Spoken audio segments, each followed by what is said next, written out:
Hello everyone, how's it going? My name is Wade Acuff and I'm a freelance artist, animator, and illustrator. And today that's lucky because we're going to focus on the illustration part of that. Today we're going to make a fantasy map, but along the way we're going to make some custom brushes and a couple of other things, but first we want to get started. There is a source file in the description below along with other resources. Yeah, let's just jump into it. If you open the source file, you'll see that there's nothing in it. There's a prompt. It says custom brushes, create custom brushes, and use patterns to create a textured map.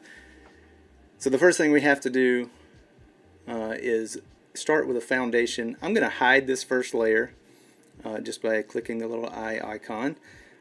Selecting the background, I'm going to press Control or Command. I'm going to press Shift F5, and we're just going to fill it with a color. I'm going to pick something pretty close to what we already have selected here. Click OK. And then we have our background selected, background created. I'm going to make a new layer immediately, and with that I'm going to press Control Command Shift N. And when I say Control or Command, Alt and Control are Windows operating systems adjustment keys, and Option and Command. So if I say Control and Command, Control R Command, that is saying Windows or Mac. Anyway, back to this. We're going to make our map layer. I think we're just going to name it map. And this is going to be the fun part. I'm just going to select a textured brush. I typically use this brush a lot in my painting. But there's a specific reason I'm doing this. It's slightly that's a little too light. I'm gonna find a light. I'm trying to find the right thing here. Okay, this will work. So you'll notice there's like some kind of transparent pixels that are going on here, and I'm just gonna make an organic map shape something. I don't know. This will take a couple of seconds. Keep them pretty loose, and you might see where this is going. We're kind of drawing our main. This is going to be more like a treasure island style, or yeah, treasure map. That's what I was going for. I guess it could be treasure island, but not something that specific. I'm just adding a couple of little islands out here.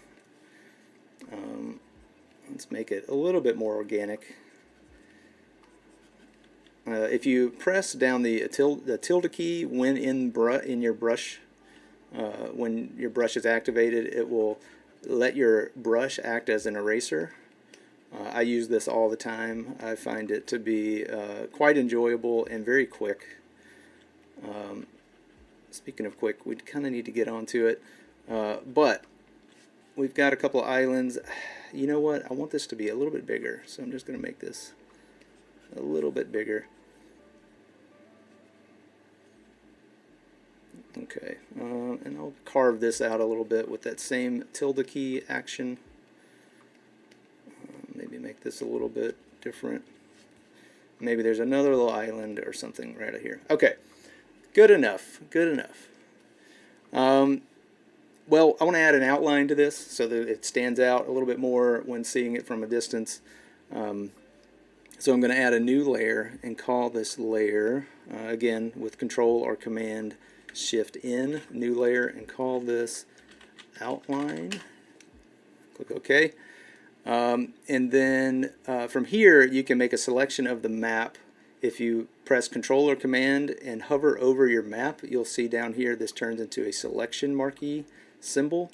And I'm going to tap that and stay on the outline map. And if I want to make an outline for this, I'm just going to add a stroke. Edit, stroke, and I am going to make this a little bit darker. I don't want to go like to black or something that's super bold, just a little bit slightly darker than our land.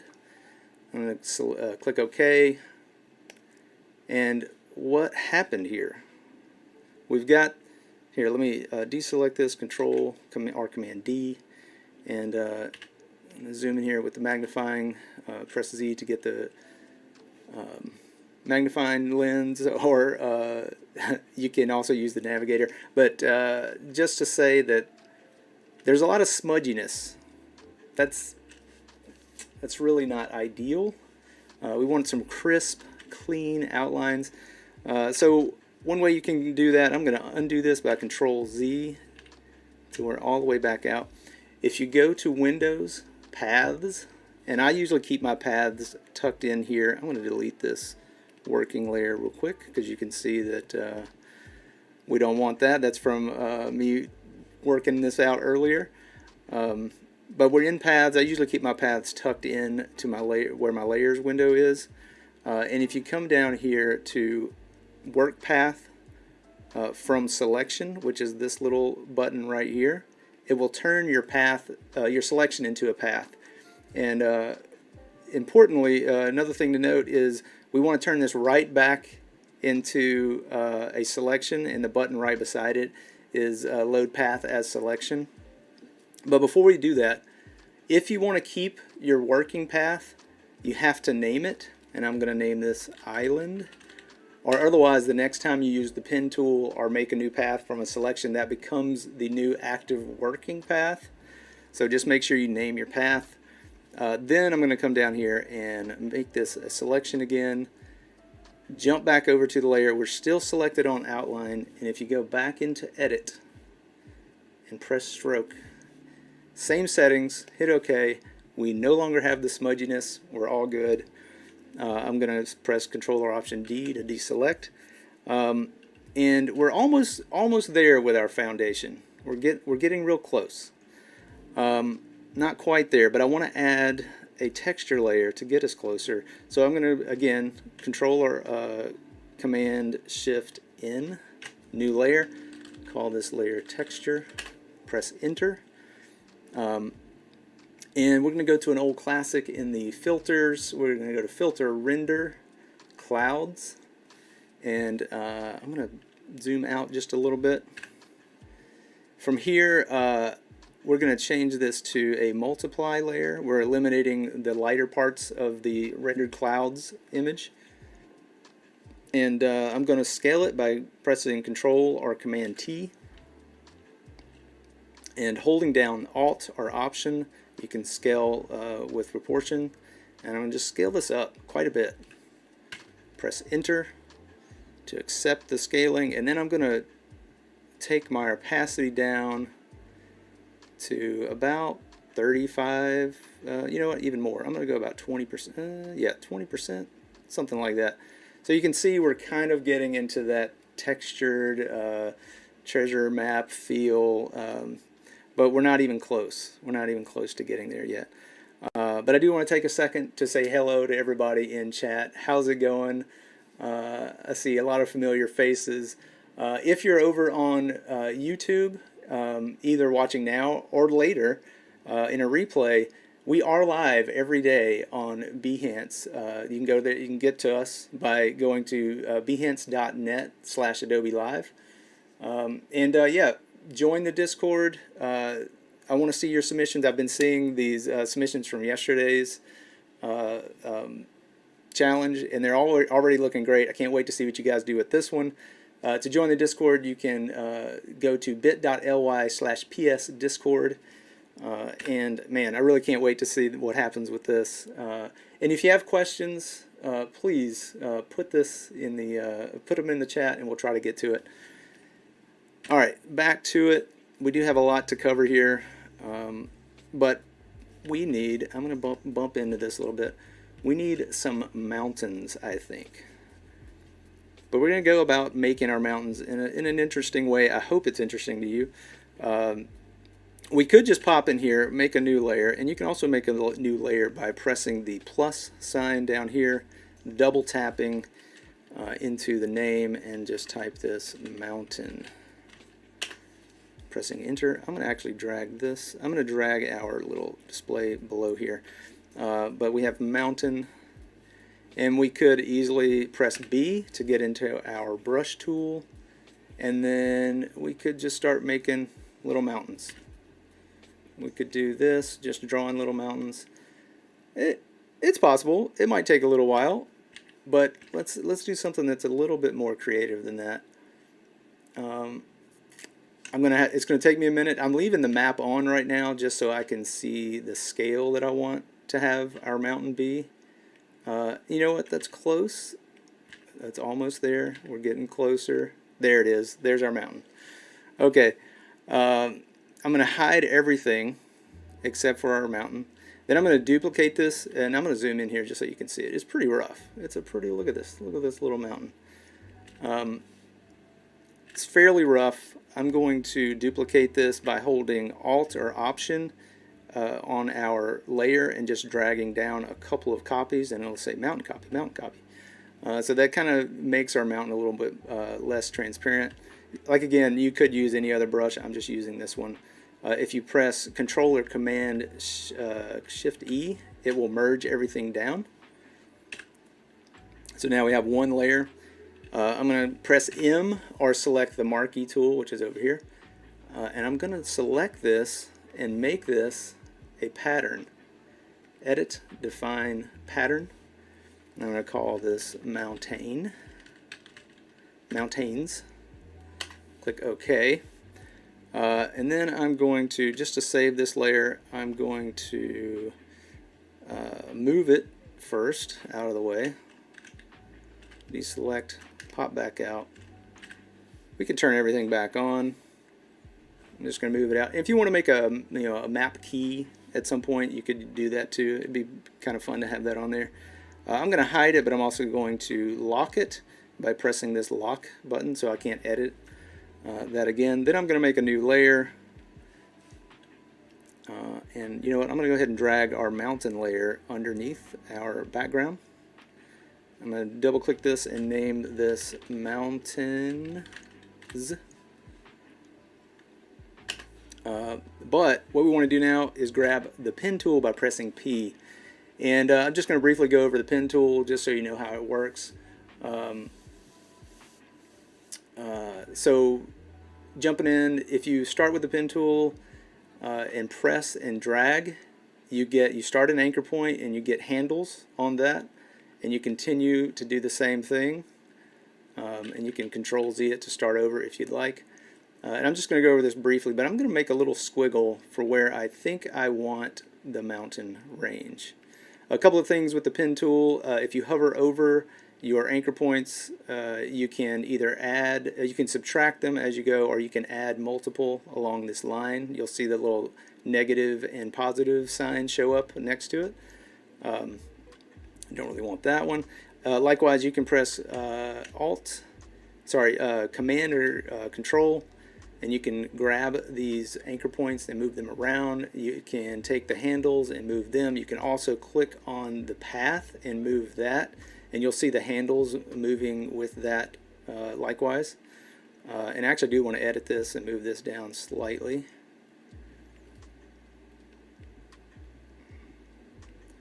I'm just going to change this, make this have a little bit more flow to it, I think. Nothing crazy, nothing wild. Alright, from there, I'm going to want to save this path just like we did earlier. Let me pull this out again. Oh, also just a quick note, if you press, what is it, Shift, Alt? Oh yeah, if you hold down Alt or Option, you'll get the Convert Anchor Point tool. These are also tools you can find over here in the pen tool. There's our Convert Point tool, and here's our Direct Selection tool. But I want to stay in the pen tool and do it from there, because you can edit these pretty quickly. But with this, you can grab the handles and break the tangent on the handle. We don't want to do that, but I just want to let you know that was there.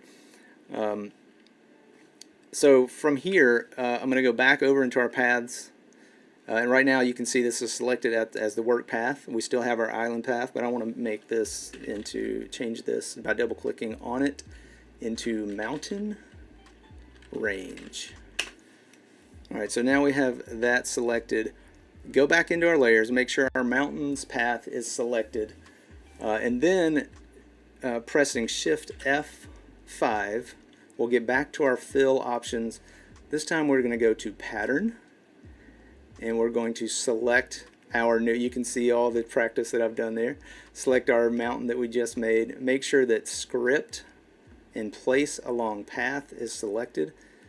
Select OK, and if everything goes right, we now have our mountain running along a path. Real quick, we want our pattern to scale to stay as 1, so we're not going to change that, but if you did, you can see what that does. It makes your pattern larger or smaller. Right now you can't see the other options because I have skip symbol rotation turned on. If you turn that off, you can see that you can adjust the spacing. Because it will follow the path, and that's pretty cool if you wanted to do some other effects with it. Angle from path, we're not dealing with any of this. This will all get turned back off. Distance from path lets you offset from the path. Alternate patterns lets you flip the pattern. If you put this back down, you'll see how that can be kind of cool to make a different trail look. But we're going to jump down. We're not doing any color randomness or brightness. I want to turn off alternating patterns. I want to make sure. Oh, it's weird though. You do have to leave uncheck skip symbol rotation to adjust the spacing. And I'm going to turn this back to about 6. Now we're going to turn that back on. Press OK, and if all goes well, we have our mountains. We have a few mountains. You can add more if you'd like. Yeah,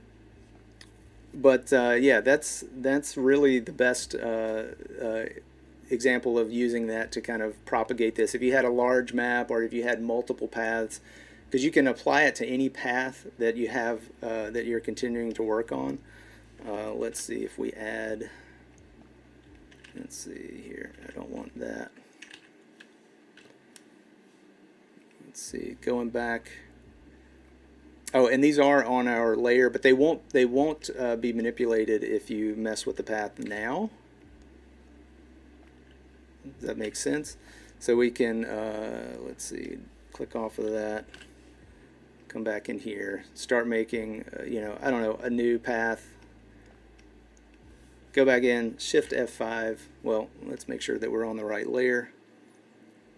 We're still on mountains. Shift F5. Make sure we're still checked in for custom pattern script and place along path. Click OK. Give us our options. Click OK. We have more mountains. So that's fairly easy to do, but you could see how that would let you lay out everything first with your paths and then propagate your map. So the next thing we want to talk about is it's another interesting way to use, hopefully interesting way to use a tool. We're going to mess around with the mixer brush. Could you do a scale jitter with there's a question from chat that says, could you do a scale jitter with this technique too? Yeah, you can adjust the scale, and I should have covered that. Let's make a new, here, let's undo, no, let's make a new path. How about it? Go in here and select off, make a new path. Let's see, that may not be long enough. Here, let's make, yeah, let's just do it. Oh, I want to select off it so we have a new path. Alright, so if we go in here and we're back on our mountain layer, Shift F5, in these options, and I'm just getting through to the options, there is a scale progression. There doesn't seem to be a jitter, but you can make it larger or smaller. So if something were somehow going off in the distance, you could use that.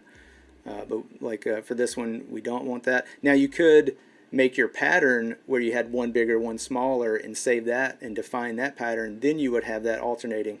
It wouldn't be random, but there's a way you could do it. You could also do this with the next way we're about to talk about this, making a new brush. So from that though, we need to move on to forest, right? We got to have some forest, some trees, something like that going on. I'm going to add a new layer. Double click this, make this tree. And this is, again, this is going to be interesting. I'm just turning off my path, turning off everything else except for, I'm going to leave the map on. And I'm going to make a little tree that's roughly, I'm leaving the map on so that I can kind of see what scale I want to work with. And so there's our tree. I'm going to zoom in here a little bit. and just bear with me. I'm going to make this, I'm going to fill this, because we're using the mixer brush. I'm going to fill this with a color that we will sample. I'm making this slightly lighter. And you know what, I'm going to make this a little darker, but it doesn't matter. All I can do is, like we did earlier, make copies of this by pressing Alt or Option and then merging it all together with Command or Control Shift E. So we have our brush. It's very rough. You can spend as much time as you want on this. Clean it up, potentially. If you used a different brush, it might not even have any edges like this. I kind of like the roughness. But from here, we want to make sure we jump over into the mixer brush. So, just to make sure this works for everybody, I always select the hard round. And we're not getting, I'll show you how we normally use a mixer brush. We're not going to use it like that today because I just wanted to show you how to make this tree pattern. But you want to make sure that you have load. These two selections need to be on. One is clean brush with every stroke and load brush with every stroke. Make sure our wet is set to 0. Make sure our mix is 0. And I think every time your wet is set to 0, that your mix will also be null or void. And then from there, once you have your brush size, and you can hit bracket keys to make your brush go up or down. I'm kind of just honing in on the size that I want. And you can scale this up after if you'd like. And then press Alt or Option and tap or press down on your canvas and you get your mixer brush. Normally, I'm going to add some wet to this. Normally you see the mixer brush doing this kind of thing. Whoa! You know, it's like trippy, kind of cool. A lot of people make tubes and really brightly colored things. We're going to do something a little different with it. Before we move on to that, I want to make sure that we save this tree. It's very important because you may have to sample it again for the way that the mixture brush works. I'm going to put our tree up over by our mountain, our original mountain over here. And then I'm going to lock that layer, hide it, turn everything back on, press back into B.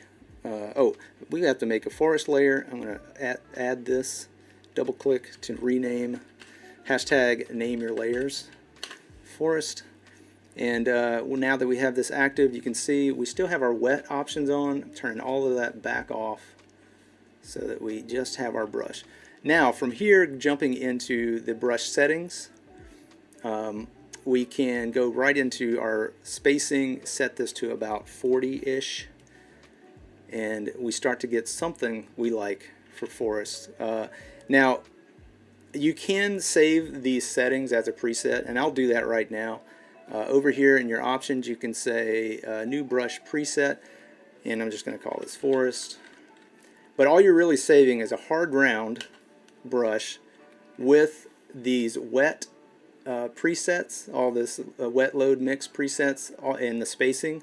You're not saving the color, because right now it's using that sample as the color. So that's why we save the tree, in case you have to go back and resample it. But we can start to make our little forest here. And I will say, if you want to do it this way, because you could use the paths and make your forest that way too. It's just two ways to do the same thing. You can make your mountains with this brush. But if you do use this, make sure you start the stroke up top and come down with your forest. Because if you go up, and I'll do this over here, if you go up, you'll start having overlap that doesn't make sense, because the trees wouldn't, they would be hiding the one behind it. This way it doesn't work. So yeah, you can now come in here and start propagating everything, making sure it all looks good. Maybe there's we've got like 2 trees here. You get a tree, you get a tree. But then that's close to being about it. I do want to say real quick that you can come in here and make a roads layer. I'm just going to make a layer real quick. Name it roads. Oh, roads, something like that. I'm going to jump back into my chalk tool, and you can just come in here and start making some roads. You can freestyle this. You can add cities, use the type tool to name the cities. If you want a little smoothing on, just make sure you turn smoothing on up here in the top, and then you can have some really smooth roads. But yeah, you can use these techniques to do all kinds of things. But that's going to be it for today. I really can't wait to see all of these submissions. Join the Discord over at bit.ly/psdiscord. We have a lot of great content coming up. And you know what? I can't wait to see you guys putting this stuff into the Discord, and the challenges already are blowing my mind. But thanks, everybody, and we'll see you guys soon. Have a good one. Bye.